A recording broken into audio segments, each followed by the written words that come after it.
Hello दोस्तों, आज हम डिस्कस करते हैं on the basis of sales order purchase order को कैसे जनरेट कर सकते हैं। ये टैली डिफ़ॉल्ट का बिहेवियर नहीं है कि आप सेल्स ऑर्डर से परचेज ऑर्डर को जनरेट कर सकें। ये फुल्ली कस्टमाइज्ड बिहेवियर है और हम लोगों ने इसको कस्टमाइज़ करके इस बिहेवियर को अचीव किया है। तो अभी हम आपको शो करते हैं कि टैली में on the basis of sales order purchase order कैसे जनरेट कर सकते हैं।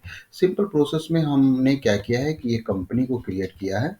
कंपनी क्रिएट करने के बाद से कंपनी के अंदर दो यूजर को बना लिया है। यूजर बनाए हैं, ये एडमिन लेवल से लॉगिन करके हम आपको शो कर रहे हैं। इसके बाद से यहाँ पे यूजर बनाए हैं।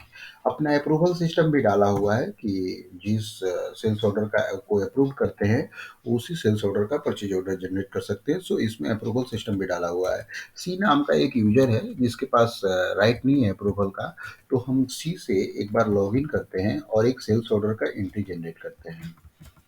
ठीक है, सी से जस्ट मैंने लॉगिन किया और यहाँ पे अपने कस्टमर को सेलेक्ट किया।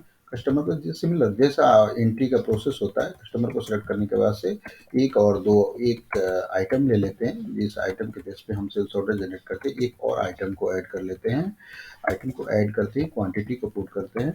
अपना बेस रेट अगर डिफाइन करना चाहते हैं तो डिफाइन आप इनपुट कर सकते हैं, अदरवाइज आप ब्लैंक दे करके भी निकल सकते हैं। इसको सेव कर देते हैं। सेव करने के बाद से हमारे पास सेल्स ऑर्डर जनरेट हो गया।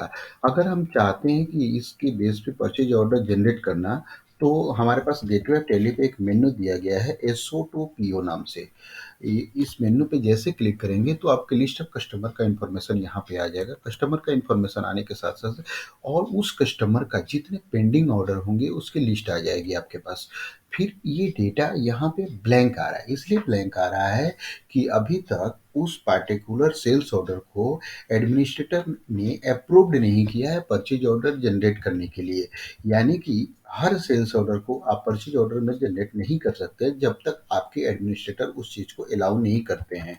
तो अभी आप चाहें तो ए नाम से मैंने एडमिनिस्ट्रेटर आईडी बनाया है और बी नाम से मैंने यूजर आईडी बनाया है। बट एक यूजर को मैंने राइट दिया है अप्रूव करने का, तो ऑब्वियसली उसको अप्रूव कर सकता है।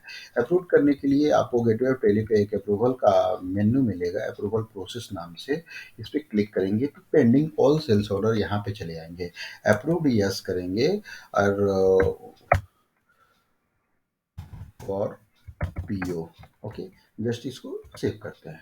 सेव करने के बाद से इस पर्टिकुलर स्क्रीन से ये ट्रांजैक्शन हट जाएगा और आपके सी यूजर के पास ये राइट आ जाएगी कि वो पार्टिकुलर सेल्स ऑर्डर को परचेज ऑर्डर में जनरेट कर सकता है। ये हमारे पास अगर मल्टीपल स्टॉक आइटम होते हैं तो इसी तरह से रो वाइज आ जाएंगे और आप चाहे तो सिलेक्ट करके एक एक स्टॉक आइटम का भी ऑर्डर जनरेट कर सकते हैं। अगर आप चाहते हैं कि एक आइटम वन किसी अलग वेंडर से परचेज करना है, आइटम टू किसी अदर वेंडर को ऑर्डर देना है, तो आप ये भी प्रोसेस कर सकते हैं। सपोर्टेड जिस आइटम को आप सेलेक्ट करते हैं उसके बाद से यहाँ पे एक बटन दिया हुआ है F5 से ऑटो पीओ पोस्टिंग। इस बटन पे जैसे क्लिक करेंगे तो आपके पास परचेज ऑर्डर का स्क्रीन आएगा जहाँ पे आइटम ऑटोमेटिकली फिल हो जाएगा फ्रॉम द सेल्स ऑर्डर।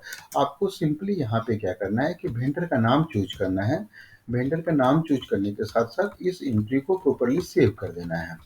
अब जब आप सेव कर देंगे तो आप देखेंगे कि ये पर्टिकुलर लाइन आपकी रिपोर्ट से गायब हो गया। इसका मतलब ये है कि अगर आप सेल्स ऑर्डर जनरेट कर रहे हैं सपोज दैट 10 क्वांटिटी का और 5 का पीओ निकाल चुके हैं, तो 5 ही जब सेकंड बार पीओ निकालेंगे तो 5 आएगा। इसको मैं फिर से शो करके दिखाता हूँ आपको। जैसे ये 5 सेल्स ऑर्डर है, 5 क्वांटिटी का सेल्स ऑर्डर है आइटम 2 का। अभी हम क्या कर रहे हैं कि इसका एक पीओ जनरेट कर रहे हैं किसी अदर वेंडर के पास। आप चाहे तो अपना लेजर क्रिएट कर सकते हैं और यहाँ पे 3 क्वांटिटी का मैं पीओ जनरेट कर देता हूँ।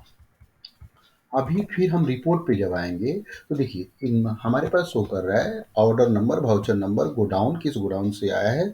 जनरली ऑर्डर में एनी गोडाउन होता है बट मैंने मेन लोकेशन लेकर रखा है तो मेन लोकेशन शो कर रहा है। यहाँ पे प्रोडक्ट का नाम आ रहा है और यहाँ पे देखिए सेल्स ऑर्डर का आ रहा है। सेल्स ऑर्डर का मतलब हो गया ओपनिंग ऑर्डर क्वांटिटी।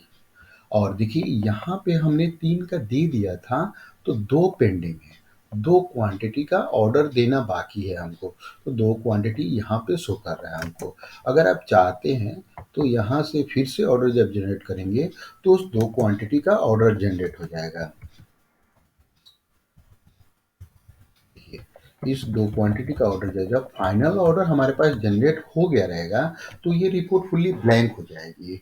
और रिपोर्ट ब्लैंक होने का मतलब हो गया या तो अप्रूव्ड नहीं है वो सेल्स ऑर्डर, और नहीं तो उस सेल्स ऑर्डर के पर्टिकुलर सेल्स ऑर्डर के अगेंस्ट में सारे आइटम का ऑर्डर जनरेट हो चुका है।